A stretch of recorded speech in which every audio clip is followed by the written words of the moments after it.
Very good morning to all of you. आज हमारी 2 लगातार क्लासें हैं, राइट। हमारे पास मास्टर्स भी हमारे साथ बैठा हुआ है। इनकी क्लासेस दूसरी थी, दूसरे टीचर्स की थी, लेकिन मैंने उनसे रिक्वेस्ट कर लिया है। वो इसलिए रिक्वेस्ट कर लिया है कि क्योंकि सिलेबस आपका एक ही है और जो है वो उसमें बड़ा कन्फ्यूजन मुझको हो जाता है कि मतलब कहाँ ख़त्म किया था किसका और कहाँ फिर अब शुरू करना है। तो हम लोग कोशिश यही करेंगे कि लगातार हम लोग की क्लासेस एक साथ ही हों, मास्टर्स की भी और ग्रेजुएशन की भी, ठीक है नहीं? Okay fine. देखिए हम लोग जो हैं वो डिस्कशन कर रहे थे मायोपिक विज़न ऑफ योग।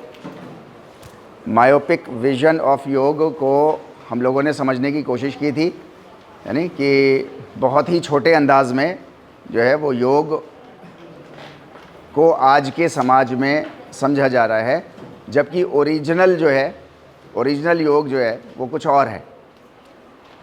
हम लोग ग्रेजुएशन में भी, यहाँ पर भी और आगे जब भी हम लोग मास्टर्स में पढ़ेंगे तो हमेशा जो है वो हम लोग ओरिजिनल योग, ओवरऑल योग के ऊपर जो है वो हम लोग बातचीत करेंगे। आपको जो आसन, प्राणायाम, क्रिया, मुद्रा, ये वाला जो पार्ट है, ये वाला पार्ट आपका जो है वो प्रैक्टिकल्स में आता है, ठीक है नहीं? और वहाँ पे आपको वो कवर होता है। कौन लेता है? राजेंद्र सर लेते हैं उसको, डीपीएड। ओके फाइन, ठीक। तो आपका वो वाला पार्ट वहाँ कवर हो जाएगा और हम लोग जो है वो जब थ्योरी पे आएंगे तो हम लोग we will discuss about the concepts of original yoga. तो हम लोग ओरिजिनल योग के बारे में यहाँ तक आ गए थे। उसमें कभी कभी मेरा अपना अनुभव है, ऐसा तजुर्बा है कि जब हम लोग आइसबर्ग वाली एग्जाम्पल लेते हैं और आप भी किसी को लोगे और आप ये कहोगे कि आसन, प्राणायाम, क्रिया, मुद्रा दिमाग में तो छाया हुआ है सबके बहुत ज़्यादा, राइट। लेकिन आप जो है वो जब रेस्ट ऑफ द योग के बारे में बोल रहे होगे और आप बता रहे होगे कि अगर ये इतने ही इम्पॉर्टेंट होते, जैसे कल हम लोगों ने डिस्कस किया था, अगर ये इतने ही इम्पॉर्टेंट होते तो महर्षि पतंजलि ने भी इसके बारे में बहुत एक्सप्लेनेशन दिया होता और योगेश्वर श्री कृष्ण जी ने भी दिया होता, राइट। जबकि उन्होंने नहीं दिया है। तो एक मीन्स अंदर से एक साइकोलॉजिकल एक कहीं डेविएशन पैदा हो जाता है लोगों को, जो लोग सुनते हैं कि शायद आप जो हैं वो योग के ख़िलाफ़ बात कर रहे हैं या आसन और प्राणायाम के ख़िलाफ़, विरुद्ध बात कर रहे हैं, against, you are talking against the asanas, pranayama, kriya, mudra, बंध, राइट।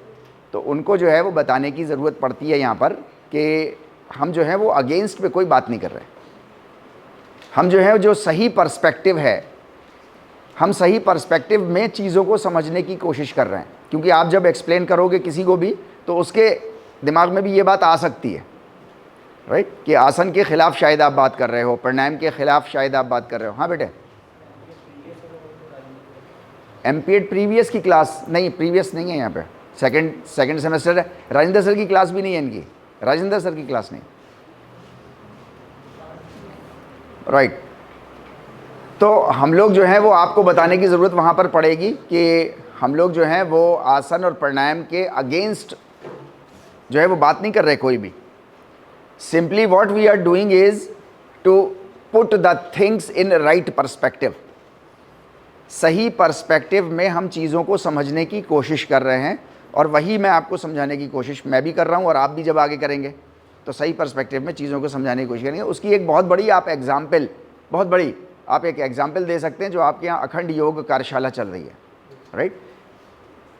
ऑल ओवर इंडिया किसी भी एकेडमिक इंस्टीट्यूट्स में, मीन्स जो प्राइवेट कोचिंग वाले लोग होते हैं, मैं उनकी बात नहीं कर रहा, उनका भी हफ्ते में एक दिन जो है वो ऑफ होता है, राइट। किसी भी एकेडमिक इंस्टीट्यूट में, चाहे वो स्टेट लेवल का हो, रीजन लेवल का हो, डिस्ट्रिक्ट लेवल का हो या सेंटर लेवल का हो, राइट। आपकी यूनिवर्सिटी सेंट्रल लेवल की है, सेंट्रल यूनिवर्सिटी है, या कोई आईआईटीज़ हो, किसी भी एकेडमिक इंस्टीट्यूट में 1 साल की वर्कशॉप योग के ऊपर नहीं चल रही है, जिसमें आसन, क्रिया, प्राणायाम, बंध, मुद्रा, ध्यान, इसके ऊपर हम लोग बात कर रहे हो, राइट। अगर हम लोग अगेंस्ट होते तो 1 साल की तो नहीं चलाते कम से कम, राइट। कभी हमको साल में कोई 1 आध 2 दिन की, 3 दिन की वर्कशॉप कर लेते। तो ये एक तो मतलब आपको बताने का है, आप लोगों को तो पता ही है उस अखंड योग कार्यशाला के बारे में। तो अगर अगेंस्ट में होते हम या डिपार्टमेंट अगेंस्ट में होता आसन प्राणायाम के, तो हम लोग 1 साल की पूरी अखंड योग कार्यशाला नहीं चला रहे, जो कि अपने आप में ऑल ओवर इंडिया जो है वो अपने आप में बड़ी यूनिक चीज़ है, राइट। और इसको आयुष मंत्रालय ने भी बहुत ज़्यादा अप्रिशिएट किया था। अभी मैं उनके साथ जो है वो महोत्सव, योग महोत्सव के उसमें सिलसिले में 3 दिन उनके साथ था, तो उन लोगों ने उसको बहुत अप्रिशिएट किया कि आपका 1 साल का पूरा ये प्रोग्राम चल रहा है। कभी कभी 2 हफ्ते में, 3 हफ्ते में एक बार मैं उसकी ये रिकॉर्डिंग जो है वो उनको कुछ फ़ोटोग्राफ्स भेजता रहता हूँ कंटिन्यूसली आयुष मंत्रालय में, ताकि वो कनेक्टेड रहें उस कि साहब ये प्रोग्राम चल रहा है आपके यहाँ, राइट। तो हम लोग जो हैं वो मीन्स इसके अगेंस्ट नहीं है बिल्कुल भी। देखिए ये आप ये कहिएगा, किसी से भी कहेंगे कि आप जो हैं वो है चेयर नहीं है तो बाहर से लेकर के आना पड़ेगा आपको। ये बैठिए कहीं पे जहाँ पे आपको सीट मिले, इधर आ जाइए, come here this side, come this side on the sofa, sit there, there you would find table, okay fine. तो देखिए कल हम लोगों ने जैसा डिस्कस किया था कि बिना आसन, बिना क्रिया, बिना मुद्रा के आप जो हैं वो अपनी बॉडी सॉलिड नहीं बना सकते, राइट। आपको जितने भी काम करने होते हैं दुनिया भरे के, वो आप सब अपनी बॉडी के ज़रिए से करते हैं, जितने भी काम हैं, राइट। ये हाथ आपका टेक्नोलॉजी है कुछ चीज़ों को पकड़ने की, आँख जो है वो टेक्नोलॉजी है कुछ चीज़ों को देखने की, राइट। दिमाग टेक्नोलॉजी आपके पास है कुछ चीज़ों को सोचने की, प्लान करने की। पैर आपके पास टेक्नोलॉजी है डिस्टेंस कवर करने की, from point A to point B, right. वो डिस्टेंस है कितना ही बड़ा हो। तो ये सारी चीज़ें आपको, आसन प्राणायाम, ये जितनी भी चीज़ें हैं, ये सब आपको क्या देती हैं? आपको रॉक सॉलिड बॉडी देती हैं, राइट। आपको शार्प, आपको माइंड देती हैं, ठीक है नहीं। लेकिन योगी असल में होना किस तरीके का चाहिए? योगी असल में होना किस तरीके का चाहिए कि उसके पास बॉडी तो बहुत सॉलिड हो, माइंड तो उसका बहुत शार्प हो। मीन्स योगी इस तरीके का होना चाहिए कि मेरा अपना परसेप्शन है ये, कि वो जितने भी किसी भी फील्ड में कोई भी कितना ही अच्छा हो, योगी जो है वो उससे एक स्टेप ऊपर होना चाहिए ऑलवेज। मीन्स योग हमको कुछ इस तरीके की बात सिखाता है कि जो best of means best possible जो अचीवमेंट हो सकता है वो आपके पास होना चाहिए। इसी को जो है जो बेस्ट पॉसिबल, ये आज की भाषा में मैं बोल रहा हूँ, योगिक टर्मिनोलॉजी में इसको बोलते हैं समाधि। योगिक टर्मिनोलॉजी में इसको बोलते हैं, जब हम लोग समाधि वाले पार्ट पे आएंगे तब हम लोग और डिस्कशन करेंगे इस पर। लेकिन योग कहता है कि आपके पास कोई भी चीज़ है तो वो बेस्ट पॉसिबल की होनी चाहिए, और ऐसी होनी चाहिए जो ह्यूमैनिटी के फ़ायदे की हो। कोई भी चीज़ हो, XYZ, अभी इससे बहस नहीं है क्या, वो तो आप बताओ, वो तो ज़माने के लिहाज से ज़रूरतें चेंज होती रहेंगी, ह्यूमैनिटी की ज़रूरतें चेंज होती रहेंगी। फॉर एग्ज़ाम्पल आज की डेट में जो है वो इंटरनेट आपकी ज़रूरत है, मेरी ज़रूरत है, राइट। इसमें इंटरनेट का जो मीन्स बेस्ट कंट्रीब्यूशन हो सकता है वो किसी योगी की तरफ से होना चाहिए। योग ऐसा कहता है आप समाधि में होने चाहिए। उसमें समाधि का मतलब होता है कि मीन्स आप जिसमें बिल्कुल अपने को लीन कर दें, और ऐसे लीन कर दें कि आप अपना एग्जिस्टेंस भी ज़ीरो कर लें। अच्छा, जो आदमी बिल्कुल लीन हो जाएगा, बिल्कुल कंसंट्रेटेड किसी चीज़ में हो जाएगा, इतने एफर्ट्स वो कर रहा हो कि वो अपने को भी भूल जाए, तो इसका मतलब है उसको तो फिर नियर परफेक्शन, तो उसकी बेस्ट पॉसिबल परफॉर्मेंस ऑटोमेटिकली हो जाएगी या नहीं होगी उसकी, है नहीं, राइट। तो योग जो है वो आपको कहता है कि रॉक सॉलिड बॉडी हो और आपके बेस्ट पॉसिबल आपके सारे एफर्ट्स हों, ताकि आप दुनिया को वो चीज़ें दे पाओ जो ह्यूमैनिटी के लिए सबसे ज़्यादा बेस्ट हैं। तो आप जब भी अगेंस्ट जो है वो लगे किसी को, तो उसको लग रहा होगा आप बात नहीं कर रहे होंगे, राइट। यही मैंने स्लाइड में लिखने की कोशिश की है, राइट। इसके अलावा जो है वो एक दूसरा मायोपिक विज़न है। एक तो मायोपिक विज़न वो था कि सिर्फ आसन और प्राणायाम ही हम समझते थे। दूसरा मायोपिक विज़न जो बहुत इंपॉर्टेंट है वो ये है कि योग जो है वो किसके बारे में बात कर रहा है? क्या वो किसी धर्म के बारे में बात करता है? योग जो है वो क्या किसी धर्म के बारे में बात करता है, या वो इंसानों के बारे में बात कर रहा है? राइट। लेकिन आम धारणा मीन्स समाज में आम धारणा ये बनी हुई है, ये मायोपिक विजन है कि योग जो है वो धर्म के बारे में बात करता है, धार्मिक प्रवृत्ति का है। योग जो है वो धार्मिक रिलीजियस नेचर का है और वो रिलीजन के बारे में बात करता है, राइट। ये मायोपिक विजन है और ये मिसकॉन्सेप्शन है। योग जो है वो किसी भी धर्म के बारे में बात नहीं करता है। योग किसी भी धर्म के बारे में बात नहीं करता है। इसको आप लिख लीजिए जल्दी से, पहले बस पॉइंट वाइज लिख लीजिएगा, एक एक दो दो सेकंड, राइट। योग जो है वो किसी भी धर्म के बारे में बात नहीं करता है।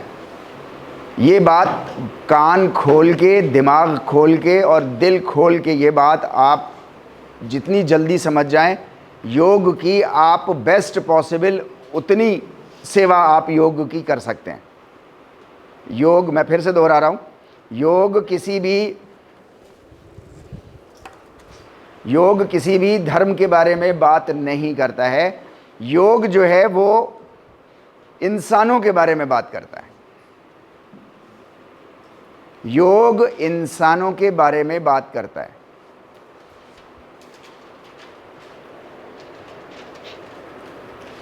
अभी ये लिख लीजिए बस इतना, बाकी स्लाइड की जो और चीज़ें आएंगी लिखी हुई वो आपके पास पहुंच जाएंगी, उसको आपको लिखने की ज़रूरत नहीं है, उसको बस समझ लीजिएगा एक बार। तो एक तो हम मायोपिक विजन में ये समझ रहे हैं कि समाज के अंदर ऐसा मशहूर है, वो चाहे कोई भी कम्युनिटी हो, कि वो किसी ख़ास पर्टिकुलर किसी धर्म के बारे में बात करता है, धर्म के बारे में बात नहीं करता है।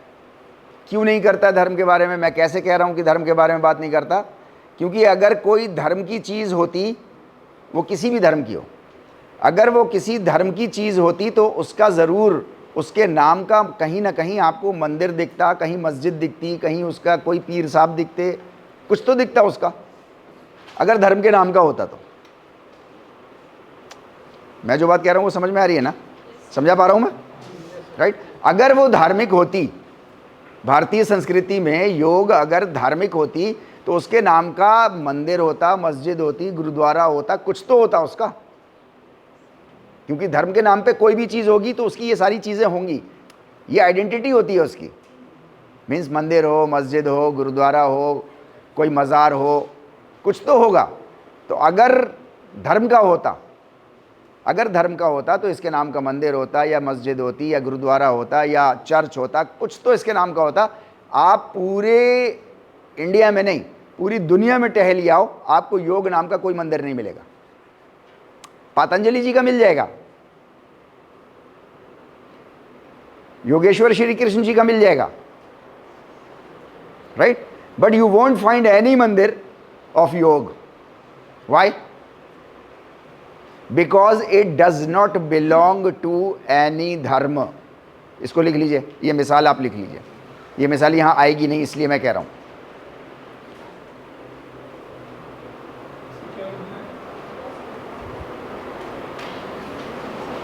इसको लिख लीजिए आप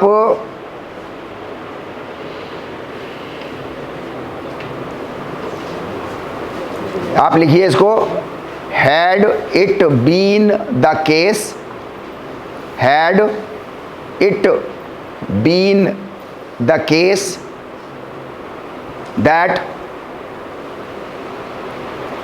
योग belongs to any religion, then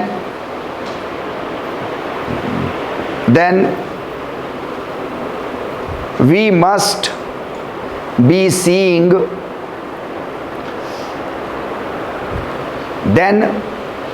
must be seeing temples, mosques, churches, etc.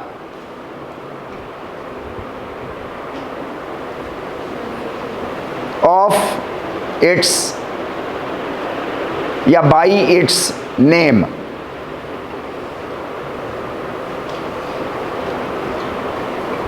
ठीक है, ये हमारा एक सेंटेंस है सिंपल। अगर ये होता किसी धर्म का, किसी भी XYZ, तो उसके नाम का कुछ ना कुछ तो ऐसा मौजूद होता पूरी दुनिया में आप टहल आइए, घूम आइए, इंटरनेट सर्च मार लीजिए, इस नाम का नहीं मिलेगा आपको। Got the point? Clear? Right, okay. ये इंसानों के बारे में बात करता है, राइट, इंसानों के बारे में बात करता है, यानी कि इंसान नाम का प्राणी कहीं पे भी होगा, जहां कहीं भी होगा तो वहां पर योग होगा। अच्छा, जब हम कह रहे हैं कि योग होगा तो इसका मतलब ये नहीं कि वहां पे आसन और क्रिया और प्राणायाम और बंधा और मुद्राएं चल रही होंगी, वो भी होना चाहिए, रॉक सॉलिड बॉडी होने के लिए, शार्प माइंड होने के लिए वो भी चाहिए। लेकिन योग एज ए होल, जहाँ कहीं इंसान होगा वहाँ पर तो होगा ही होगा हर हाल में। वो इंसान हिंदुस्तान का भी हो सकता है, अफ्रीका के जंगलों का भी हो सकता है, किसी भी कबीले का रहने वाला भी हो सकता है, राइट, किसी भी कल्चर का हो सकता है। मीन्स ज़मीन के ऊपर किसी भी जगह पे जहाँ इंसान पाए जाएंगे वहाँ पर योगिक प्रिंसिपल्स भी होंगे, योगिक प्रिंसिपल्स भी पाए जाएंगे। हाँ, ये बात अलग है कि हर कल्चर की चूँकि ज़ुबान अलग होती है, हर कंट्री की ज़ुबान अलग होती है, ये अलग बात है कि उस ज़ुबान में उसके प्रिंसिपल्स को कुछ और कहते हो, दैट इज़ पॉसिबल। जैसे पानी, आपके यहाँ पानी कहा जाता है, आपके यहाँ जल कहा जाता है, आपने सीख लिया है इसलिए अब आपके यहाँ वाटर भी कहा जाता है, वरना वाटर आपकी भाषा नहीं है। वाटर जो है वो कनाडा की भाषा है, इंग्लैंड की भाषा है, अमेरिका की भाषा है, ऑस्ट्रेलिया की भाषा है, ठीक है नहीं, राइट। इसी तरीके के हर चीज़ के नाम हैं। जिस टेबल और चेयर पे आप बैठे हैं तो टेबल चेयर कह रहे हो, इसको हम मेज़ कुर्सी भी बोलते हैं।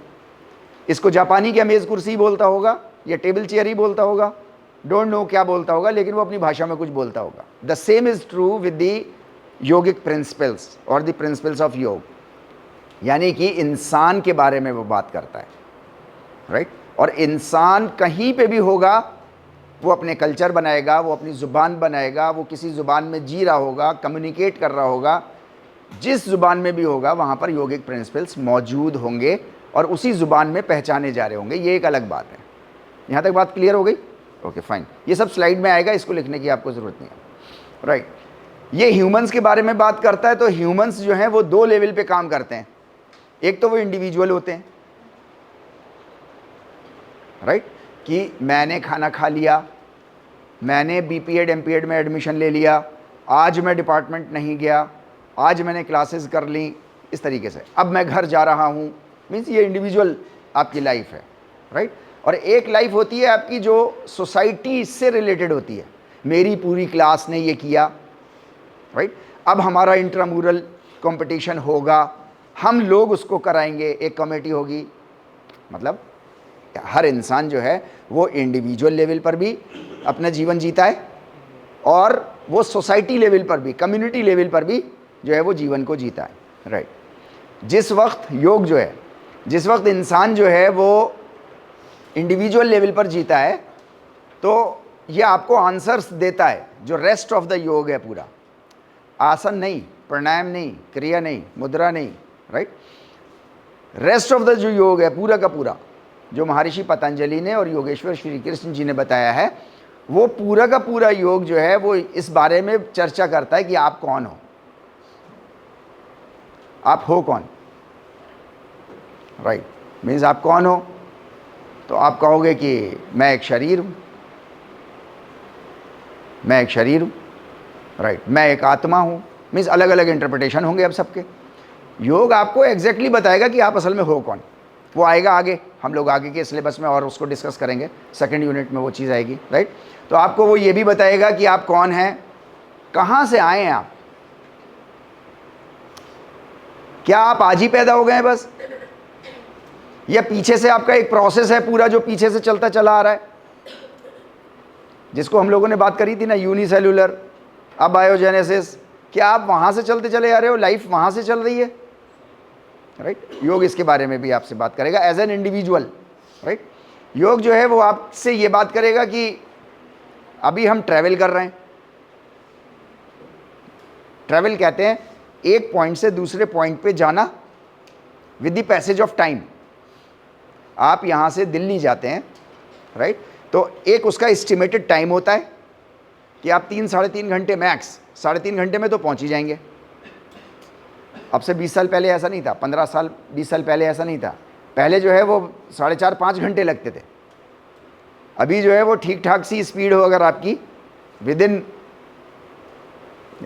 रेगुलेशंस भी हो, तो आप जो है वो 2.5 घंटे में पहुंच जाते हैं। अगर आपको जामा मिल जाए तो 3.5 घंटे 3.25 घंटे बस लग जाते हैं आपको। तो that depends on the situation कि आपको सिचुएशन कैसी मिली है। कभी आपको बहुत कर्रा जाम मिल गया तो हो सकता है आप 8 घंटे 10 घंटे में भी ना पहुंच पाएँ, वो एक अलग मसला होता है। तो सिचुएशनल है, राइट। ट्रैवल कहते हैं एक पॉइंट से दूसरे पॉइंट पे जाना with the passage of time. कितना टाइम आपको लगेगा। The same is true with this life. ये एक अर्थ है जिसमें हम और आप सब सवार हैं, राइट और रॉन्ग, राइट। और ये पूरा का पूरा vehicle with the passage of time travel कर रहा है आगे स्पेस में। हम लोगों ने बात करी थी ना, एक मीन्स जैसे आप बैलून फुलाओ और बैलून के ऊपर आप पॉइंट्स लगा दो और उसमें अंदर हवा भरो, तो जैसे 2 पॉइंट अलग अलग होते जाएंगे ना, ऐसे, तो ऐसे ही अर्थ जो है वो पूरी की पूरी, पूरे कॉस्मॉस में सारे प्लैनेट्स सब ट्रैवल कर रहे हैं। इसको बोलते ही ट्रैवल है। तो यानी कि सब के सब कहीं जा रहे हैं।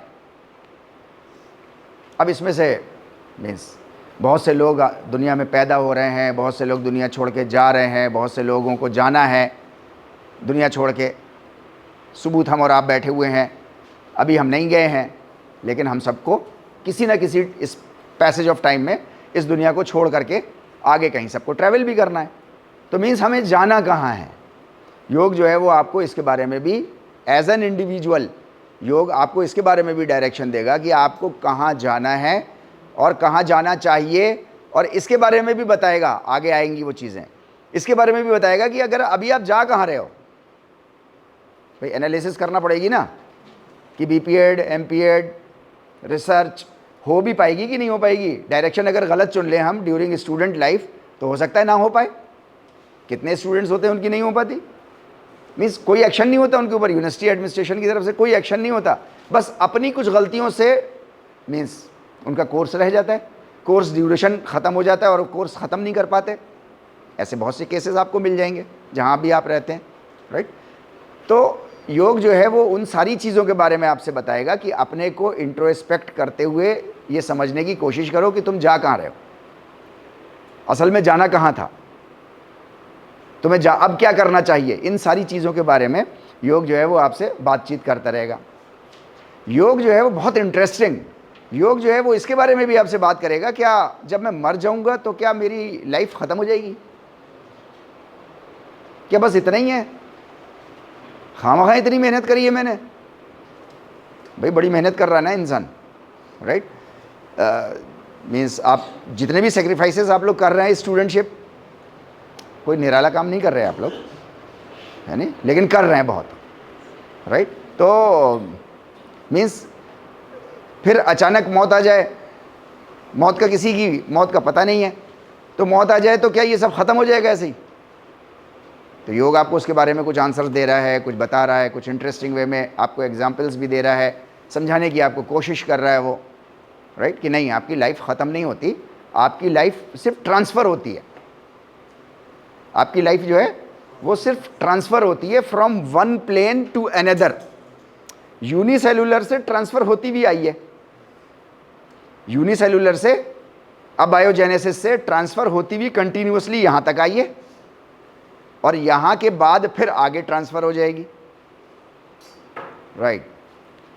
तो योग आपको बता रहा है कि आगे ट्रांसफ़र हो जाओगे आप, ऐसे ही ट्रांसफ़र हो जाओगे जैसे, मतलब योग आपको एग्जाम्पल दे रहा है कि फॉर एग्जाम्पल जैसे आप कनाडा चले जाओ, तो आप जाओगे तो कितने लोग रोएंगे, नहीं रोएगा कोई, खुश होंगे, अच्छी जगह चला गया, अच्छी डिग्री लेके आएगा, सब लोग खुश होंगे। तो योग यही कह रहा है आपसे, कह रहा है फिर क्यों रो रहे हो। अगर कोई इस दुनिया से दूसरी किसी और दुनिया में चला गया है तो क्यों रो रहे हो, वो बिछड़ा कहाँ है। मीन्स कुछ इस तरीके की बातें वो आपसे कर रहा है as an individual level, at your individual level, right.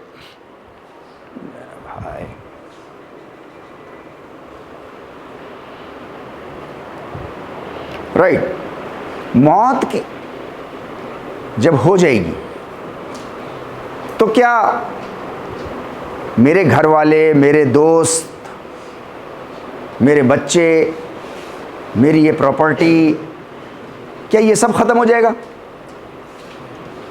मतलब इस योग इसके बारे में भी आपसे बात कर रहा है। योग सिर्फ ऐसा नहीं कि वो आपको आसन प्राणायाम के बारे में बात कर रहा हो जो आज समाज में मशहूर है, बल्कि योग इन सारी चीज़ों के बारे में।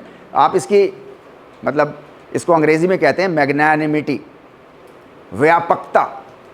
मीन्स आपका इसका मीन्स एक व्यापक क्षेत्र आप देख रहे हो, इसका कितना बड़ा फील्ड है।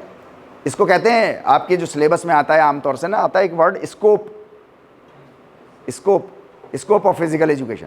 तो स्कोप ऑफ योग मीन्स वो कहाँ से आपको शुरू कर रहा है, वो यूनिसेलुलर से शुरू करके और आगे तक कहाँ ट्रांसफ़र होना है आपको, वहाँ तक के बारे में वो बात कर रहा है। इस पड़ाव के बारे में भी बात कर रहा है, राइट, एज एन इंडिविजुअल। इसके अलावा वो as an interacting member of the society के बारे में भी बात करेगा। मीन्स आप जो भी एक्शन करते हो तो उसका आपके जीवन पर क्या असर पड़ रहा है। सिर्फ आपके जीवन पर नहीं, सिर्फ आपके जीवन पर नहीं, बल्कि मीन्स दूसरों के जीवन पर इसका क्या असर पड़ रहा है। और सिर्फ इस पर भी नहीं, बल्कि पूरे कॉस्मोस पर इसका क्या असर पड़ रहा है, राइट। जेम्स जीन्स, लिख लीजिए एक नाम, James Jeans, JAMES space JEANS, James Jeans, comma लगा दीजिए। Astro, astro ASTRO dash astrophysics expert या साइंटिस्ट।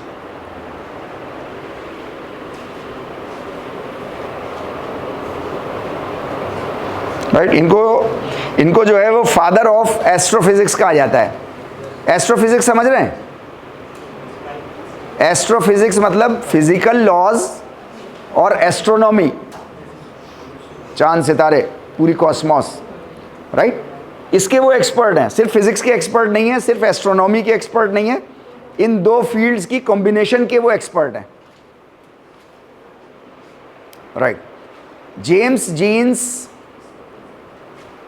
ने जो है वो मीन्स असर की बात बता रहा हूं मैं आपको कि आपका कोई भी एक्शन जो है वो पूरे कॉस्मोस पे कैसे असर डालता है। जेम्स जीन्स ने जो है वो, आप जो उंगली उठाते हो, एक उंगली उठाई ना ऐसे करके, अभी मैंने उठाई ऐसे, राइट, इसका 40 पेज में उन्होंने 40 पेजेस में फिजिक्स के कैलकुलेशंस, अच्छा फिजिक्स के कैलकुलेशंस मतलब मेरी समझ में तो नहीं आते, आप में से कुछ के आते होंगे हो सकता है ना, क्योंकि यंगर जनरेशन हमेशा अच्छी होती है, लेकिन मेरे समझ में नहीं आते, राइट। 40 पेजेस में उन्होंने कैलकुलेशंस करके साबित किया है कि आप हर इंसान ये जो एक उंगली उठाता है, राइट, इसका पूरे ब्रह्मांड पर क्या असर पड़ता है, और पड़ता भी है तो नहीं पड़ता, पहले तो ये तो हाँ पड़ता है, और फिर क्या असर पड़ता है, राइट। तो फिर दिखाई क्यों नहीं देता? ये दिखना चाहिए ना कि इधर तारा टूट जाए, इधर टकरा जाए, इधर सुपरनोवा ये हो जाए। वो कहते हैं कि दिखता इसलिए नहीं है क्योंकि हमारी उंगली का स्पेस, हमारी उंगली का वेट पूरे कॉस्मोस के वेट के मुकाबले में मतलब नहीं के बराबर है, या नेगेटिव में कहो, नेगेटिव में नहीं के बराबर है, तो इसलिए असर नहीं दिखता हमको, लेकिन असर होता है। थ्योरेटिकली तो होता ही है, अभी प्रैक्टिकली भी होता होगा, जाहिर सी बात है, हमें आपको नहीं दिखता। तो मैं आपसे ये कह रहा हूँ कि योग जो है वो आपको ये भी बताता है कि आपको क्या एक्शंस करने हैं, तो कॉस्मोस किस तरीके से पूरा रहे, आपका समाज पूरा का पूरा किस तरीके से काम करे, पूरा का पूरा। तो योग जो है वो इसके बारे में भी बात करता है। तो योग जो है वो किसी धर्म के बारे में बात नहीं कर रहा, योग इंसानों के बारे में बात कर रहा है। जहाँ कहीं भी इंसान होंगे वहाँ पर योग होगा, वो योगिक प्रिंसिपल्स बताएगा, और वो आपको एज एन इंडिविजुअल भी बता रहा होगा, और वो आपको interacting member of the society के रूप में भी वो आपसे बात कर रहा होगा, राइट। आपकी क्या रेस्पॉन्सिबिलिटीज़ हैं, क्या ड्यूटीज़ हैं, किसके रिलेशन में आप कैसे हो, मीन्स किसी से आप छोटे होगे, किसी से आप बड़े होगे, किसी के आप साथ के होगे, राइट। ये सारी चीज़ें आपको मीन्स योग जो है वो अपने पूरे मतलब लार्जर स्कोप के साथ जो है वो योग ये सारी चीज़ें वो बता रहा होगा, राइट। तो योग जो है वो एक तो ये मायोपिक विजन हम ख़त्म कर दें कि वो सिर्फ योग जो है वो आसन प्राणायाम के बारे में बात कर रहा है। दूसरा, हम दूसरी मायोपिक विजन हम ये ख़त्म कर दें कि वो किसी धर्म के बारे में बात कर रहा है। वो किसी धर्म के बारे में बात नहीं कर रहा, वो इंसानों के बारे में बात कर रहा है। यहाँ तक बात समझ में आ गई, राइट। तो आपके पास मायोपिक विजन का जो यूनिट है उसमें दो हिस्से आ गए आपके पास, एक तो आसन प्राणायाम से रिलेटेड और एक आपको किस के सिलसिले में बात कर रहा है, राइट। देन उसी मायोपिक विजन का थर्ड हिस्सा, क्या योग जो है वो खास कुछ लोगों के लिए है, बस कुछ चुनिंदा चुने हुए कुछ लोग हैं, क्या सिर्फ इनके लिए है? नहीं, अभी हमने देखा पीछे वाले मायोपिक विजन में कि योग जो है वो मीन्स तमाम इंसानों के लिए है।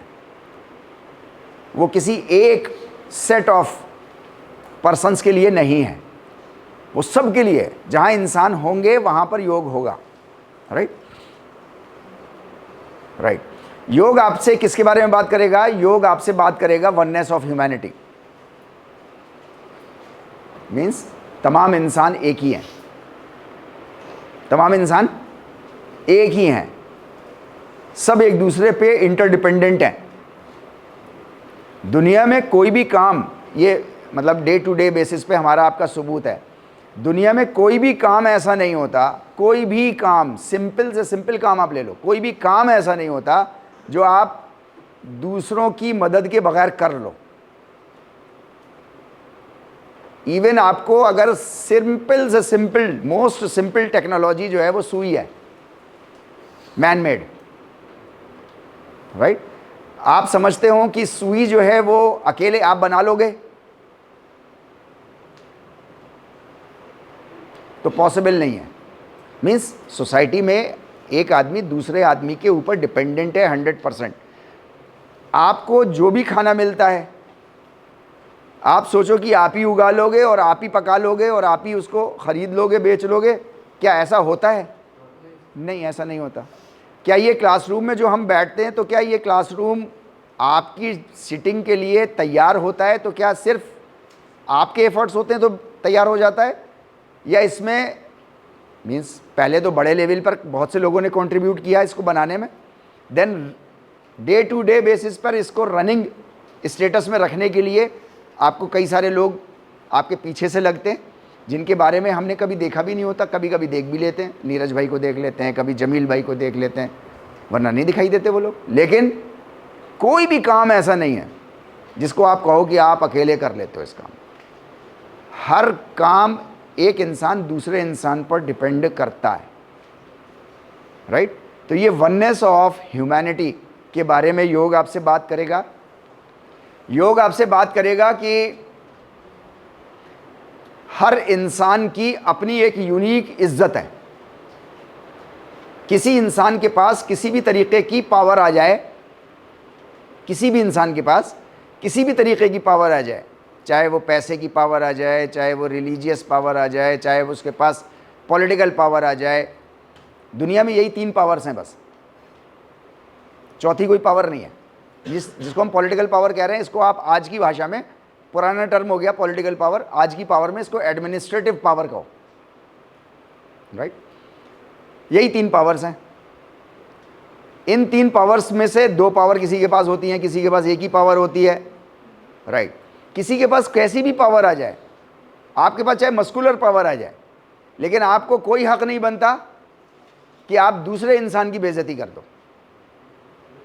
योग आपसे कहता है डिग्निटी ऑफ ह्यूमन बीइंग्स, यानी कि हर इंसान की एक ख़ास इज्जत है और वो इज्जत हमेशा हर हाल में वो प्रोटेक्टेड होनी चाहिए।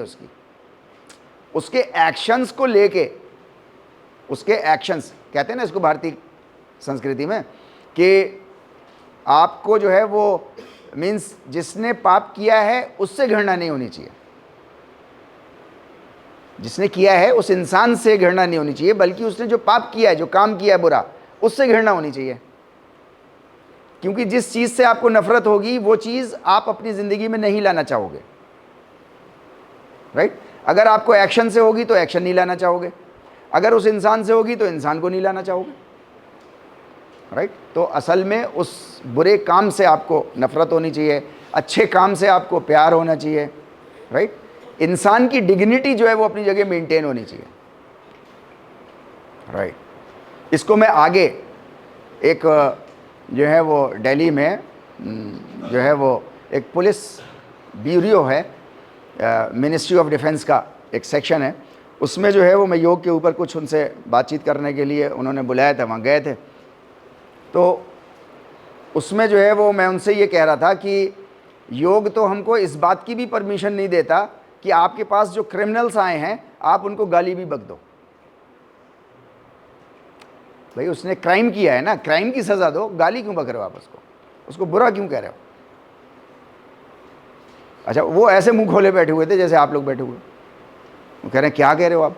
कह रहे बगैर गाली के तो वो सुनता भी नहीं है। तो मैंने कहा ये सिस्टम तो हमारा अपना प्रॉब्लम है ना, हमने ऐसा बना दिया उसको, इतना बेहिस बना दिया है, इतना बेशरम उसको बना दिया है कि वो बगैर उसके सुन ही नहीं रहा। लेकिन अगर सिस्टम आप सही कर लो, योगिक प्रिंसिपल्स पे ले आओ, तो वो इंसान फिर ऐसा नहीं होगा जिस तरीके का हमको दिख रहा है। तो कह रहे हैं साहब ये तो बिल्कुल प्रैक्टिकल बात ही नहीं है ये। तो मैंने कहा मैं कब कह रहा हूँ आपसे कि अभी फ़ौरन हाथ के हाथ ये काम हो जाएगा। योगिक प्रिंसिपल्स को लागू करने के लिए दुनिया में आपको बहुत स्लोली आपको काम करने होंगे, और काम करते करते लेकिन एक पॉइंट समाज का ऐसा आ जाएगा जहाँ पर योगिक प्रिंसिपल्स लागू हो जाएंगे। तो मेरे कहने का मतलब सिर्फ इतना सा है कि योग आपको बिल्कुल भी इजाज़त नहीं देता कि आप किसी को सोच विचार करके भी बेइज्जती करो, किसी की सोच विचार करके, राइट। नज़रों से तो बहुत दूर की बात है, और अल्फाज तो, और एक्शन कोई सवाल ही पैदा नहीं होता, राइट। फ्रीडम, योग कहता है कि हर इंसान जो है वो स्वतंत्र पैदा हुआ है, हर इंसान के पास फ्रीडम होनी चाहिए, फ्रीडम टू चूज, वो क्या चुनना चाहता है, राइट। उसको बांध के रिसोर्सेज, इवन रिसोर्सेज की कमी की वजह से उसकी फ्रीडम ख़त्म हो जाएगी ना। से फॉर एग्जांपल बीमार, उसके बच्चे बीमार पड़ गए, उसके पास रिसोर्सेज नहीं है, तो उसकी फ्रीडम ख़त्म हो गई ना इलाज की।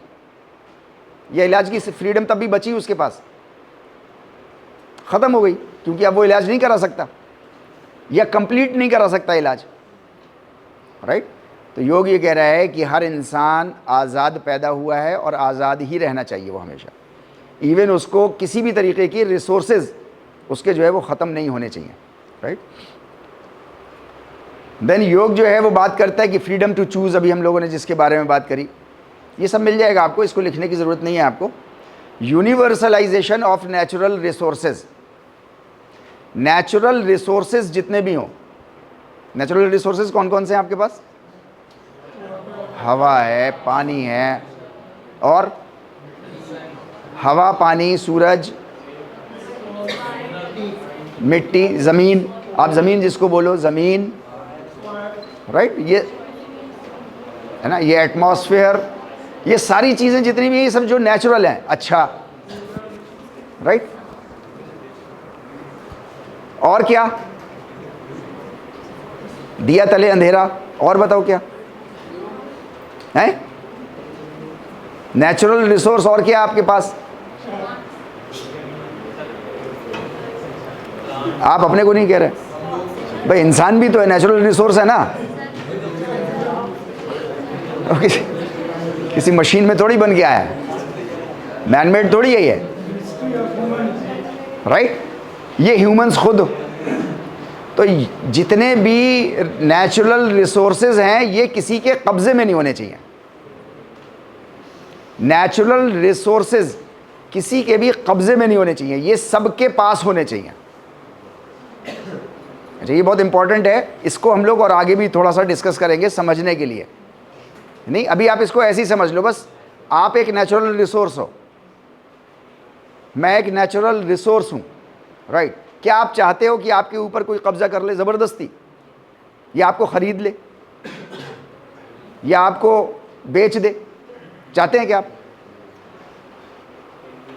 नहीं चाहते, कोई नहीं चाहता, राइट। इसका मतलब मीन्स नेचुरल रिसोर्सेज जो हैं वो तमाम इंसानियत के फ़ायदे के लिए होने चाहिए और वो खुले होने चाहिए, किसी का उस पर कब्ज़ा नहीं होना चाहिए किसी भी तरीके का, उसको ख़रीदा बेचा नहीं जाएगा किसी भी नेचुरल रिसोर्स को। वो आगे हम लोग बात करेंगे, राइट।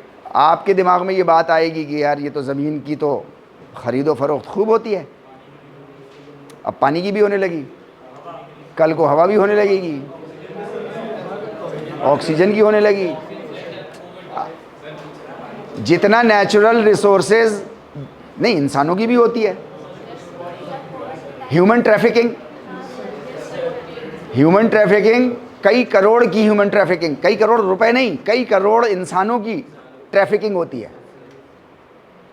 उसमें लड़के भी होते हैं, लड़कियां भी होती हैं, सबकी हो रही है, राइट। मैं कह रहा हूं कि नेचुरल रिसोर्सेज का जैसे ही किसी का कब्जा हो जाता है नेचुरल रिसोर्स पे, तो फौरन दूसरों का एक्सप्लॉइटेशन शुरू हो जाता है, फौरन, राइट। फॉर एग्जाम्पल पानी पे कुछ लोगों ने कब्जा कर लिया है, राइट। दुनिया की आप यूएन की साइट पे जाइए या पता करने की कोशिश करिए, थोड़ी सी रिसर्च करनी पड़ेगी आपको, और ख़ास करके आप में से जो लोग योगिक साइंसेज में जाना चाहें आगे, जिनका इंटरेस्ट डेवलप हो जाए, राइट।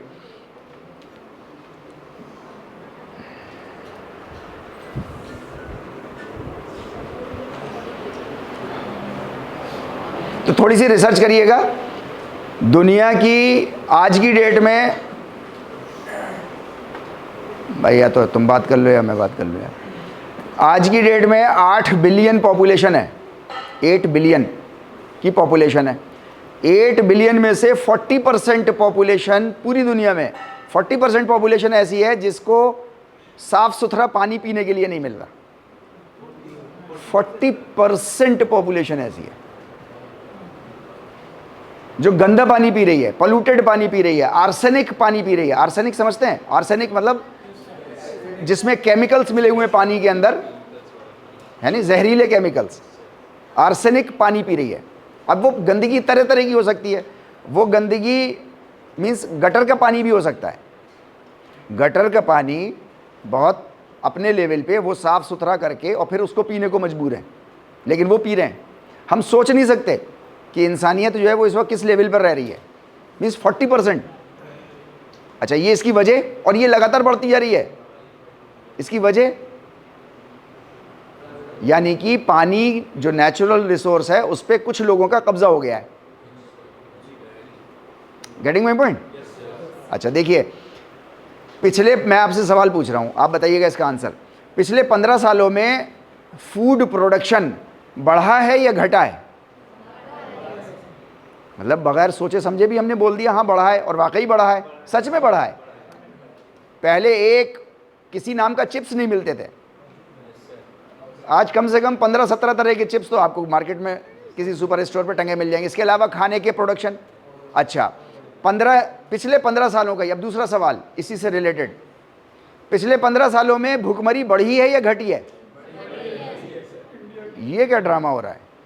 मतलब खाने का प्रोडक्शन बढ़ गया और भुखमरी भी बढ़ गई। यार भुखमरी तो खत्म होनी चाहिए थी।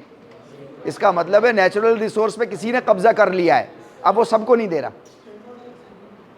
अब वो सबको नहीं दे रहा। मैं अपनी बात समझा पा रहा हूं आपको या नहीं? अब ये बहुत इंटरेस्टिंग पार्ट है योग का, ये नेचुरल रिसोर्सेज का।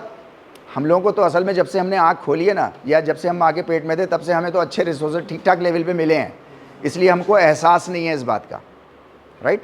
उन लोगों से पूछिए जो मीन्स किसी ने ऐसे रात गुजारी हो जब उसको दूसरे दिन का भी पता ना हो कि उसको अगले दिन भी खाना मिलेगा कि नहीं मिलेगा, राइट। दिल के अंदर तब हिलते आदमी। वो हमने दिन गुजारे नहीं हैं, आमतौर से हमने नहीं गुजारे, राइट। डाइटिंग का अलग मसला है, वो एक अलग चीज़ है, राइट। कपड़ों का प्रोडक्शन पिछले 15 सालों में बढ़ा है या घटा है? बढ़ गया है। अच्छा, मौसम अनुसार कपड़े बढ़ गए भाई। मार्केट में अब से 15 साल पहले गर्मी के कपड़े इतने तादाद में, सर्दियों के कपड़े इतनी क्वालिटी के और इतने ज़्यादा, है नहीं, स्टोर्ड नहीं मिलते थे मार्केट्स में। अभी जो है वो हर नुक्का कोने पे मिलते हैं और सस्ते मिलने शुरू हो गए। राइट और सही है बात, है नहीं?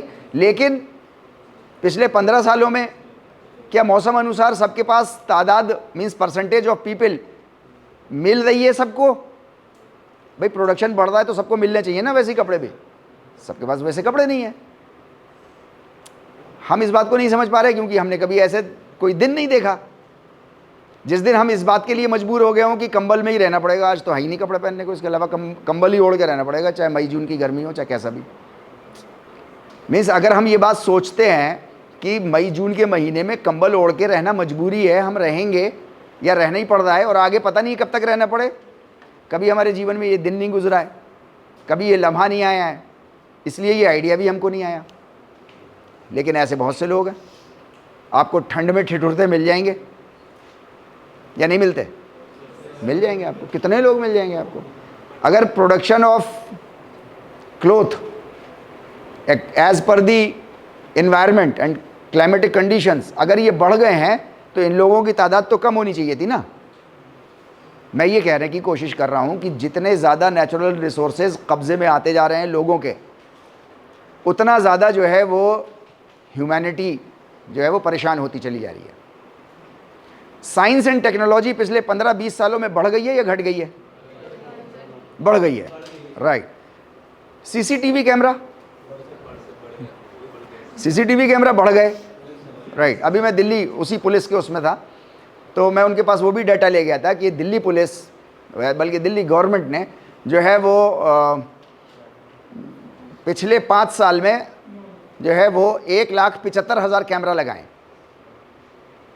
1,75,000 कैमरा लगाए हैं और बहुत फ़ख्र के साथ, बहुत प्राउडली वो इस बात को कहते हैं कि हमने 87% ग्रोथ करी है सीसीटीवी कैमरा इंस्टॉलेशन पे। कितना? 87% हमने ग्रो किया इस फील्ड में। राइट। ये तो बात सही है उनकी, लेकिन इसका दूसरा जो पहलू है जो अभी हम लोग बात कर रहे हैं वो तो बताते ही नहीं है वो लोग। 233% क्राइम बढ़ गया। अरे बाबा, ये सीसीटीवी कैमरा बढ़ता चला जा रहा है तो क्राइम क्यों बढ़ रहे हैं फिर? 233% क्राइम बढ़ा दिया।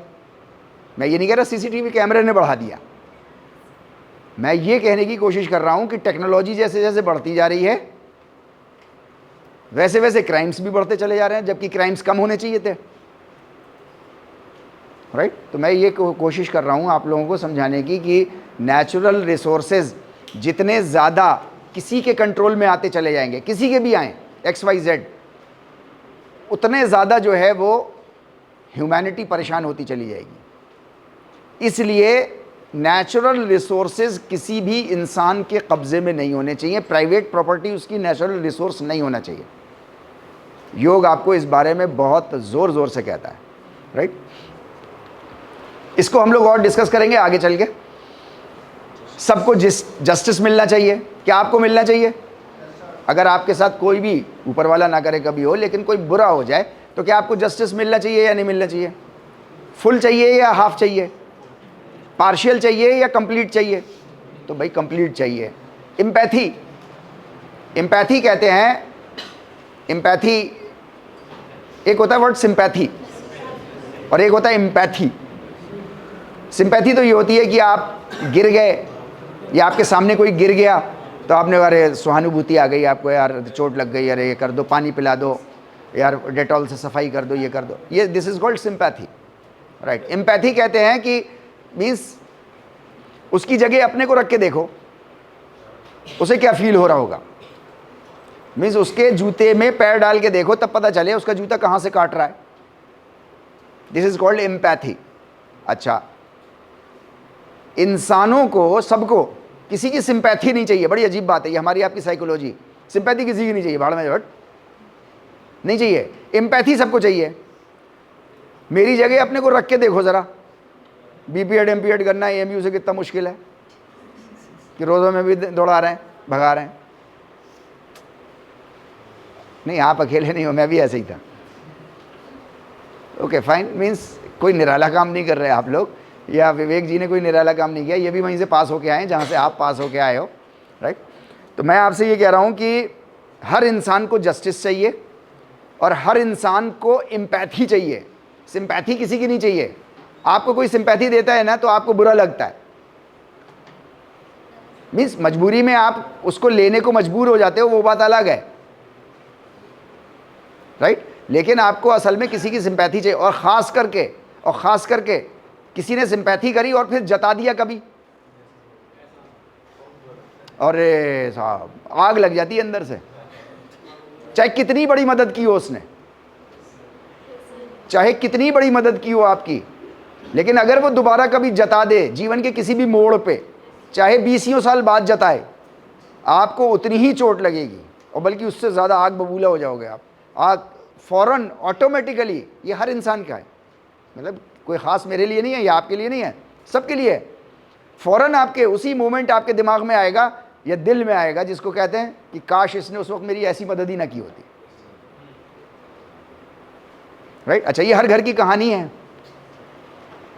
आए दिन रिश्तेदारों में ऐसा सुनने को मिलता रहता है। हाँ, मतलब जताते रहते हैं एक दूसरे को कि उस वक्त देखा तुम्हारी ऐसी मदद करी थी, अच्छा आज आंखें दिखा रहे हो। अरे आंखें दिखा रहा है वो बात ठीक है, लेकिन जताना आपका उसको पसंद नहीं आया। अच्छा, या उसको नहीं, किसी को नहीं आता, आपको भी नहीं आएगा, मुझे भी नहीं आएगा, आप किसी को नहीं आता। तो सिंपैथी किसी भी इंसान को नहीं चाहिए होती, एम्पैथी हर इंसान को चाहिए होती है कि मेरी तकलीफ़ को ज़रा समझने की कोशिश तो करो कि मैं किस ऑर्डियल से गुजर रहा हूँ, राइट। मीन्स राइटियसनेस, सीधा सच्चा काम जो है वो हर इंसान को पसंद है।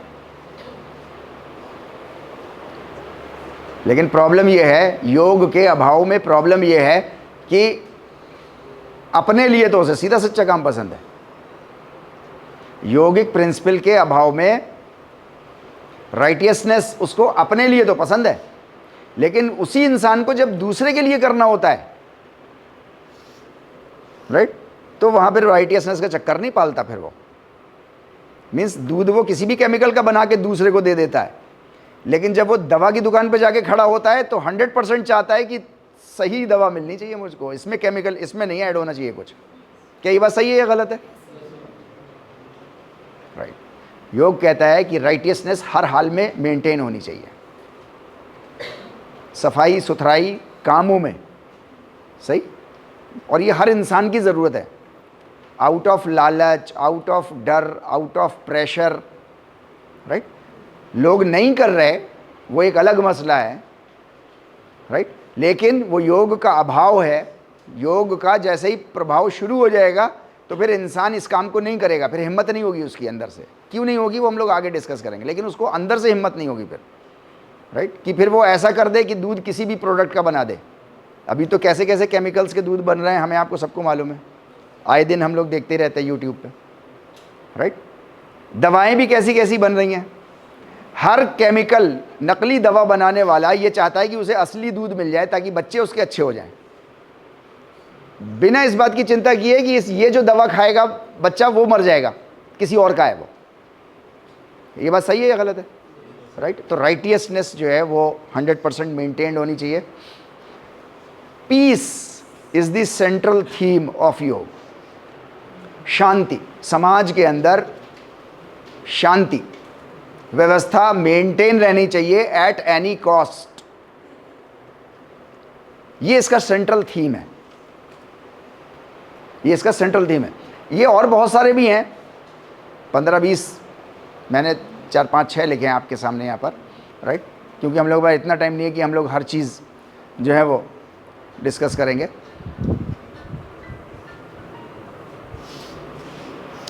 राइट। तो योग का असल मौजू जो है, असल टॉपिक जो है वो है शांति व्यवस्था बना करके रखना।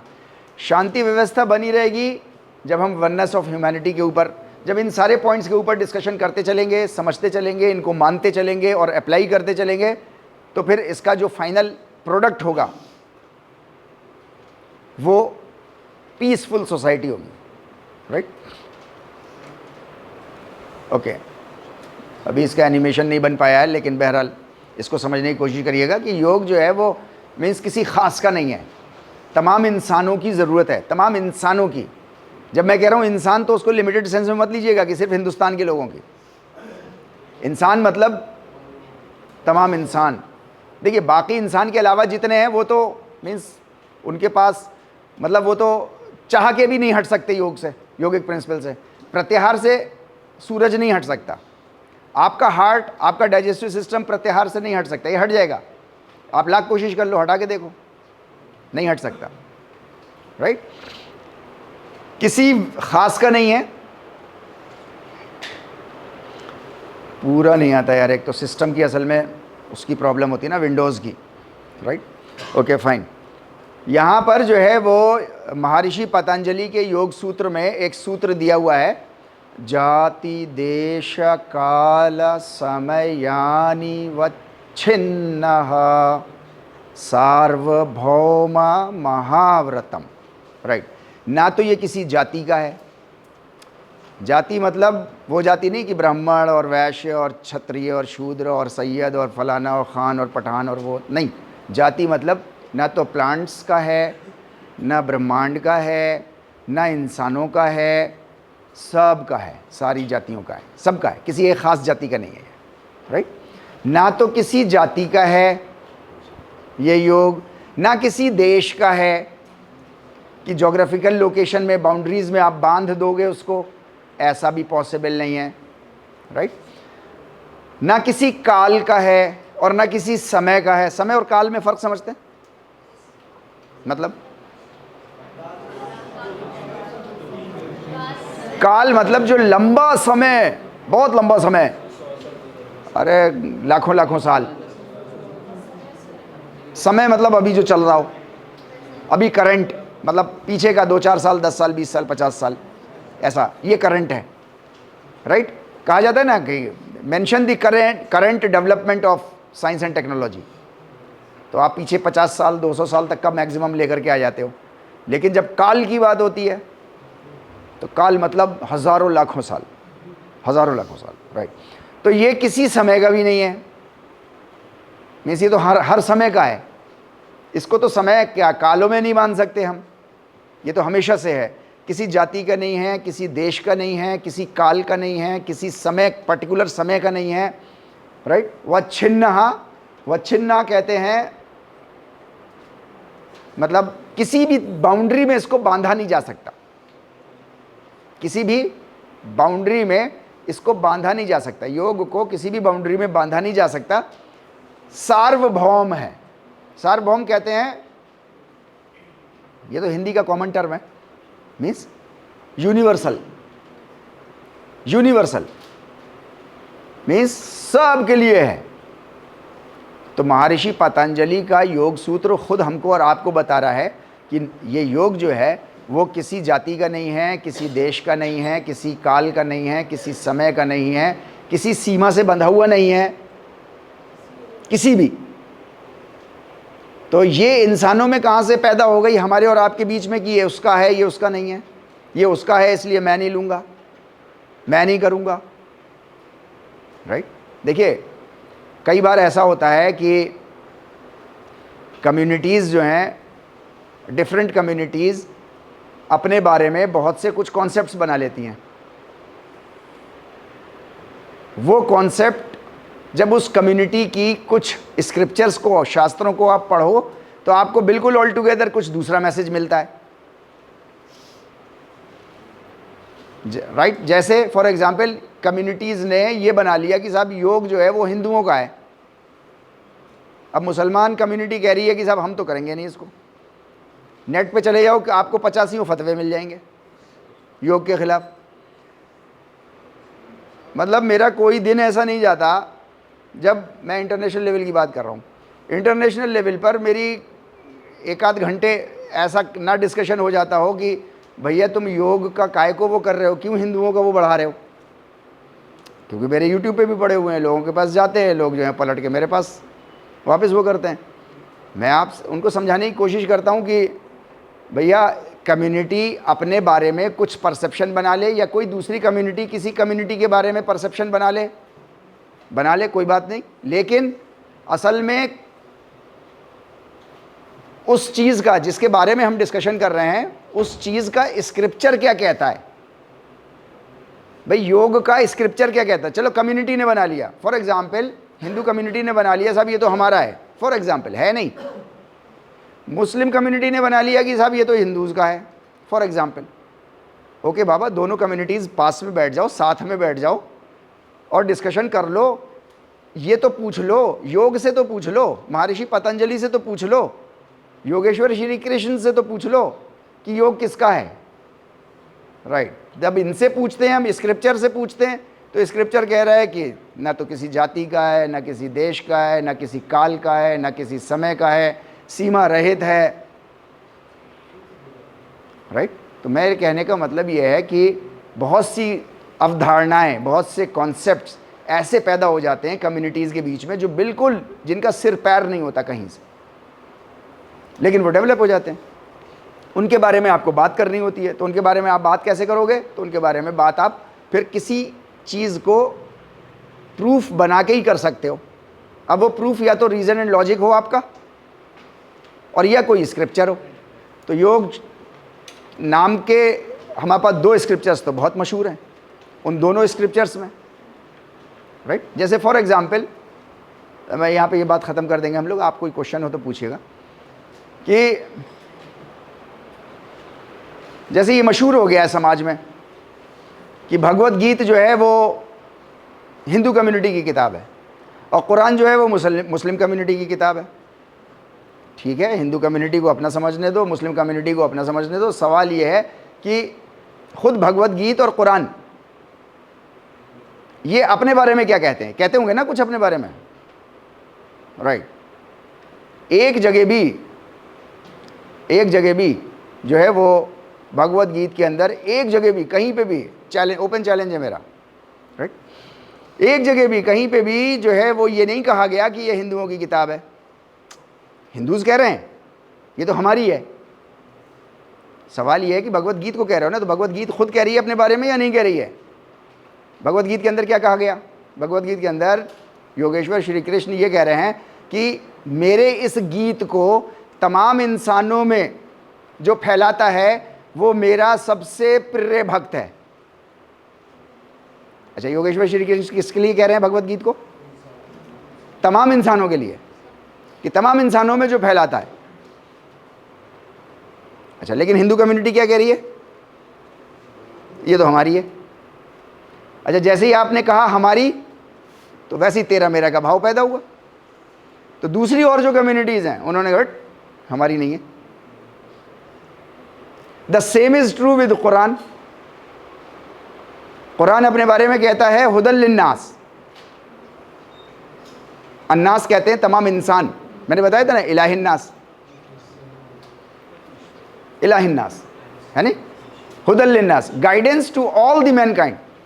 हुदल लिन्नास, गाइडेंस टू ऑल द मैनकाइंड। अच्छा, मुस्लिम कम्युनिटी क्या कह रही है? मुस्लिम कम्युनिटी ये कह रही है कि ये तो हमारी है। कुरान क्या कह रहा है? तमाम इंसानों की है। जैसे ही आपने मेरा कहा तो सामने जो कम्युनिटी थी उसने फ़ौरन कहा अच्छा तेरा है, ओके फाइन, बट मैं नहीं लेता, राइट। तमाम इंसानियत को भगवत गीता से, योग सूत्र से, कुरान से, बाइबल से, गुरु ग्रंथ साहिब से, इनसे जो फ़ायदा होना चाहिए था तमाम इंसानियत को, वो इंसानियत वंचित हो गई। क्यों? क्योंकि उसके अंदर तेरा मेरा का भाव पैदा हो गया कि ये तो तेरा है और ये मेरा है। अच्छा, जैसे ही तेरा मेरा का भाव पैदा होता है तो फ़ौरन जो है वो सांस उखड़ने लगती है।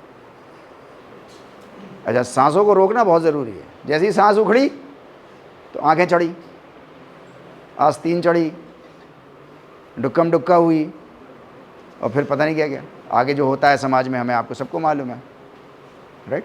तो मैं आपसे ये कह रहा हूँ कि यूनिवर्सलाइजेशन ऑफ रिसोर्सेज प्लस हमारा जो है वो योग किसी जाति का नहीं है, किसी जोग्राफिकल कंडीशन का नहीं है, किसी काल में ऐसा नहीं हुआ कि पर्टिकुलर किसी एक काल के लिए था, अब नहीं चलेगा, हमेशा के लिए है। और ये बिल्कुल लिमिटलेस है, इसकी कोई लिमिट इसको बांध नहीं सकता कोई इसको लिमिट में, ये हमेशा है, हर जगह मौजूद है, ये ऐसा ही है, राइट। महाव्रतम, व्रत कहते हैं व्रत, व्रत कहते हैं कि किसी हायर पर्पस के लिए कुछ संघर्ष करना, हायर पर्पस के लिए। जैसे नवरात्रि के व्रत चल रहे हैं तो इसका कुछ पर्पस होगा या सिर्फ यही पर्पस है कि दिन भर फल खाएंगे?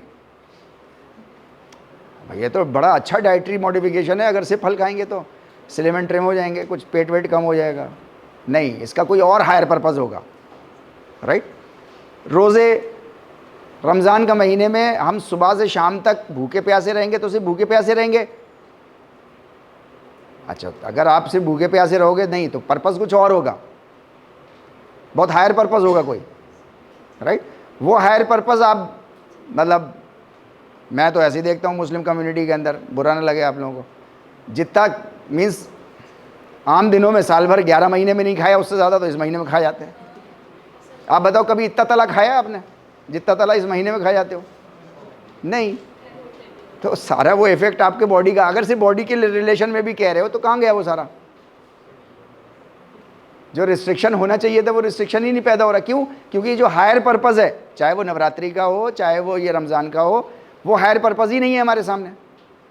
तो जब हायर पर्पस नहीं है तो मॉडिफिकेशन ऑफ डाइटरी बिहेवियर के साथ आप कुछ भी खाओ, कैसे भी खाओ, राइट, बस पेट टन रहना चाहिए किसी भी तरीके से। तो व्रत कहते हैं मीन्स किसी भी कोई भी एक्शन हायर पर्पस के लिए। योग को कहा गया महाव्रतम, मतलब ये तो व्रतों का भी व्रत है, मतलब ये कोई बहुत ही बड़ी पर्पस है इसका, कोई बहुत बड़ा ह्यूज पर्पस है। महा का मतलब, महा समझते हैं ना हम लोग, राइट। तो महा मतलब कोई बहुत बड़ी चीज़, बड़ों का भी बड़ा, जैसे कहते हैं ना राजा और महाराजा, तो राजाओं का भी राजा, तो व्रतों का भी व्रत, हायर पर्पसेस का भी हायर पर्पस, दैट इज योग, राइट। तो हमारे मिसकॉन्सेप्शंस में कितने हैं? आपने कितने लिखे अभी? लिख लो आप इसको ज़रा, एक पॉइंट लिखो। मायोपिक विजन ऑफ योग, मायोपिक विजन ऑफ योग has the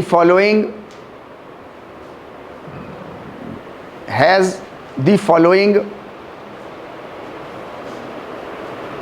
three classifications. Three classifications.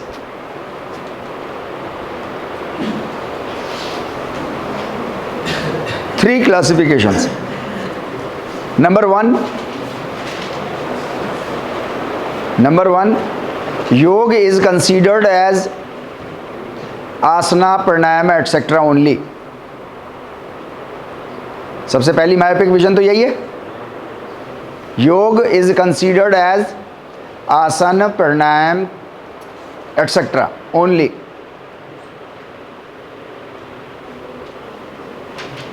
अब आप थोड़ा सा ठंडे दिमाग से आप ये सोच के बताओ, क्या आप इसके ऊपर वो लिख लोगे सारी चीज़ें जो आइसबर्ग और वो सब हम लोगों ने लिखा था? पीछे हम लोगों ने कुछ उसके भी नोट्स बनाए थे थोड़े थोड़े से, राइट। ठीक है। दूसरा पॉइंट क्या है हमारा? दूसरा मायोपिक विजन क्या था? क्या ये किसी रिलीजन के बारे में बात करता है? डज योग talks about any religion? Question mark लगा दिया, ये एक मायोपिक विजन है।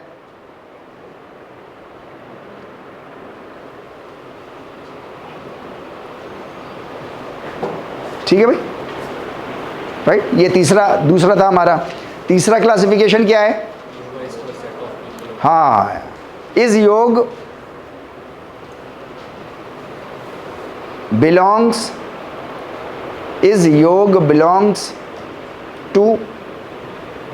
To any particular set of people?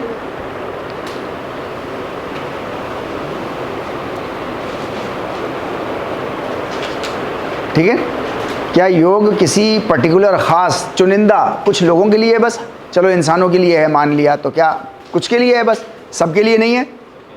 तो उसके लिए हम लोगों ने जो है वो ह्यूमन डिग्निटी, ह्यूमन वननेस और फ्रीडम और एम्पैथी और जस्टिस और peace is the central theme of yoga, वो लेकर के आए थे, और फिर उसमें जो है वो एक योग का जो है वो सेकंड चैप्टर का 31 सूत्र हम लेकर के आए, जाति देश काला वाला।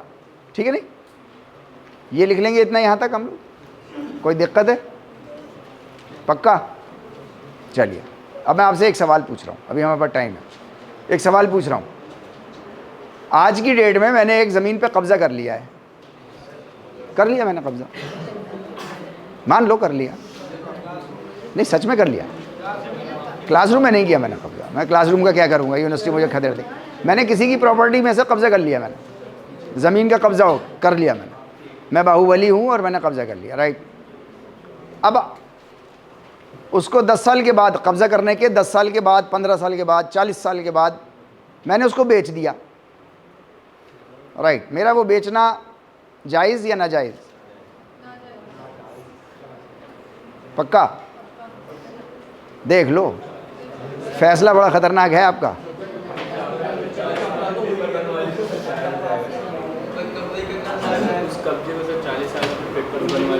ये तो कानून इंसानों ने बना लिए, मैं बात उसकी कर रहा हूँ, सच्चाई और झूठ की। झूठ है, राइट, ओके,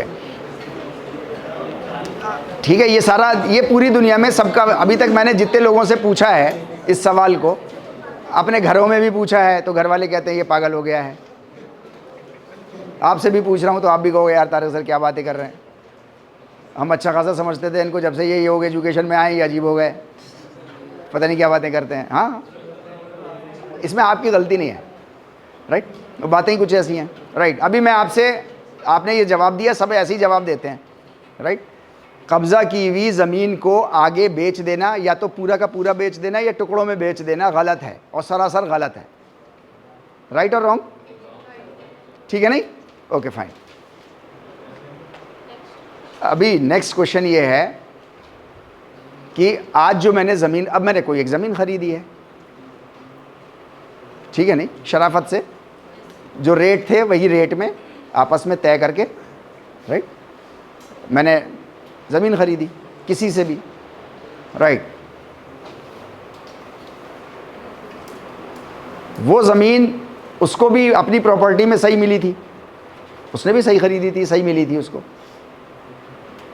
राइट। अभी आप और पीछे चलो, उसी से और पीछे चलो जहाँ से वो ज़मीन आई थी। किसी ज़माने में क्या कभी ऐसा भी हुआ होगा कि उसके पूर्वजों में से किसी ने वो ज़मीन ख़रीदी नहीं होगी, कब्ज़ा की होगी उसने? नहीं, हो सकता नहीं है। आप बताओ, मैं सिस्टम ही नहीं था ख़रीदने बेचने, कुछ नहीं था, जिसके पास ताकत आ गई उसने उतनी ज़मीन पे कब्ज़ा कर लिया, अपने तार वार बांधे, उसने कहा ये मेरी ज़मीन है, राइट। अब वो कब्ज़ा की हुई ज़मीन को आगे बेचा, 200 जनरेशन बाद मेरे पास तक आई बिकती हुई है वो, लेकिन वो नाजायज़ तो नाजायज़ ही रहा। मैं क्या कह रहा हूँ, यूनिवर्सलाइजेशन ऑफ नेचुरल रिसोर्सेज, ठीक है, ठीक है, मुझे नॉलेज नहीं थी, आज मुझे पता चल गया, अब क्या हुआ? नहीं, इससे बहस नहीं है। अभी मसला ये है कि आपने अपने पैसे आप कहीं पे भी जायज़ नाजायज़ कहीं भी खर्च कर दोगे। ये हमें तब तक, ये तब तक था जब तक मुझे पता नहीं था। ये बहस की बात, ये आप ये से बाहुबलीपन कहते हैं कि नहीं, ये तो तब भी हमारी है। नेचुरल रिसोर्स को कोई कब्ज़ा नहीं कर सकता, नेचुरल रिसोर्स किसी के कब्ज़े में नहीं रह सकते, किसी के भी, किसी की प्राइवेट प्रॉपर्टी नहीं हो सकते। अगर पानी हो जाए किसी के कब्ज़े में तो 40% रह गई ना। ज़मीन किसी के कब्ज़े में आ गई, मीन्स वो मेरे माँ बाप के कब्ज़े में भी आ गई, आपके माँ बाप के कब्ज़े में भी आ गई, आप में से कुछ लोगों के नाम पे हो गई होगी, आपके कब्ज़े में आ गई। कितने लोग हैं दुनिया में जो मीन्स ज़मीन लेस हो गए? मैंने 3,500 तो आपको अपने अलीगढ़ के बताए थे जो होमलेस हैं, शेल्टरलेस हैं, राइट। तो मैं ये कह रहा हूँ कि जितनी भी चीज़ें ये नेचुरल रिसोर्स की होती हैं, इनमें से किसी भी इंसान का कोई कब्ज़ा नहीं होता। मैं इसकी एक स्लाइड दिखा रहा हूँ आपको, राइट। किसी भी इंसान का कब्जा नहीं हो सकता, ये इस पे लिखा हुआ है, ठीक, नेचुरल रिसोर्स पे। ओके फाइन, ये तो हम मानते हैं, यहां तक तो हमने डिस्कशन किया है, राइट। मैं एग्जाम्पल के तौर पे ले रहा हूं, एक एग्जाम्पल तो वो लिया मैंने जो आपकी पर्सनल चीज थी, तो चूंकि आपकी पर्सनल चीज थी इसलिए अंदर से भड़क गए आप एकदम से, अबे यार ऐसे ये क्या बात हुई यार, ये तो कोई बात नहीं हुई। मैं आपको बहुत दूर की बात कर रहा हूं जिससे आप भड़कोगे नहीं और अकल में सोच के रखोगे, हाँ यार बात तो सही कह रहे हैं, राइट। ये ऑस्ट्रेलिया है, आपका इससे कोई मतलब नहीं, इसकी ज़मीन से कोई मतलब नहीं, इसलिए आप भड़कोगे नहीं, अकल से सोचोगे अच्छे से, क्योंकि इमोशंस जो है वो इंसान की अकल को डाउन कर देते हैं। इसीलिए कहते हैं ना हर गुस्से के बाद पछतावा ही होता है। तो गुस्सा एक इमोशन होता है और प्यार भी अंधा होता है नहीं, राइट। इस ऑस्ट्रेलिया से कोई मतलब नहीं है हमको अभी फ़िलहाल, ठीक है नहीं, ओके। हज़ारों साल से, हमेशा से, जब से पता नहीं कब से वहाँ पे एबोरिजिन्स रहते हैं, कबीले अबीले के लोग थे, वो लोग रहते थे, शुरू से रहते थे, और मस्त जिसको जहाँ खाने को मिला उसने वहाँ अपना पड़ाव डाल दिया, वहाँ रह रहा है, जहाँ पानी है वहाँ डाल दिया। इंसानियत ऐसी रहती थी, वो ऐसे ही रहते थे सब लोग, किसी का कोई पूरे ऑस्ट्रेलिया पे किसी का कोई कब्जा नहीं था। एबोरिजिन्स रहते थे जहाँ मस्त उनको मिलता था खाने पीने का, रहने का, शेल्टर, सेफ्टी, हेल्थ, जहाँ कहीं मिलती थी सूटेबल इन्वायरमेंट, वहाँ वो रहते थे सब लोग। 1606 में, 1606 ये तो अभी की बात है, 1606 में जैनजून नाम का एक कैप्टन जो है वो अपनी मर्जी से वहाँ गया, भाई फ्री लैंड था, वो अपनी नौका को खेपते वो ऑस्ट्रेलिया तक पहुँच गया, राइट, 1606 में, ठीक है नहीं, ओके फाइन। उसके पास बंदूक थी, ठीक। 1788 के बाद से अब वहां पर आप और मैं अपनी मर्जी से जा नहीं सकते। इसी को तो कब्जा कहते हैं, और किसको कब्जा कहते हैं?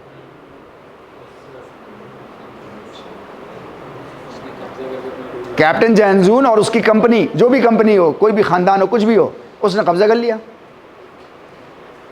कब्जा क्यों कर लिया? क्योंकि उसके पास कुछ रिसोर्सेज ऐसे थे जो दूर से मार देते थे इंसानों को। भाई बंदूक थी उसके पास। भाई हिंदुस्तान में भी तो ये अंग्रेज इसीलिए कामयाब हो गए थे कि दूर से मार देते थे।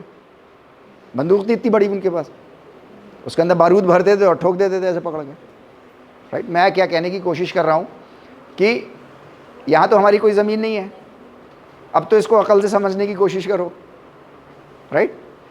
ओरिजिनली सब लोग ऐसे ही रहते थे, खुले बिंदास रहते थे सब लोग। 1606 में पहली बार एक इंसान पहुंचा, उसने कब्जा कर लिया, उसने कहा ये बाउंड्री, ये ऑस्ट्रेलिया तो मेरी, जहां तक भी कर सकता होगा वो। 1788 के बाद से कानून बन गया कि अब आओगे तो परमिशन लेके अंदर आओगे, वरना अंदर नहीं आ सकता आप कोई, फ्री। ऑस्ट्रेलिया जो है ये नेचुरल रिसोर्स है या मैन मेड है? नेचुरल रिसोर्स है, राइट। तो अब मुझे क्यों नहीं है परमिशन वहां जाने की? अब कब्जा हो गया वहां पर, आपकी ज़मीन पे नहीं है, इसलिए आप उखड़ नहीं रहे, अकल से समझने की कोशिश कर रहे हैं, राइट। मैं ये कह रहा हूँ कि ज़मीन पे किसी का भी पोजेशन, प्राइवेट प्रॉपर्टी ज़मीन भी नहीं हो सकती। इसको हम लोग डिस्कशन आगे मास्टर्स में हम लोग इस चीज़ को जो है वो आगे और एक्सप्लेनेशन में हम लोग इसको डिस्कस करेंगे, राइट। अब हम लोग बाद में इसके ऊपर बात करेंगे कल जब हम लोग की क्लास होगी, right. Thank you very much. आज का हम लोगों का यहीं तक का है।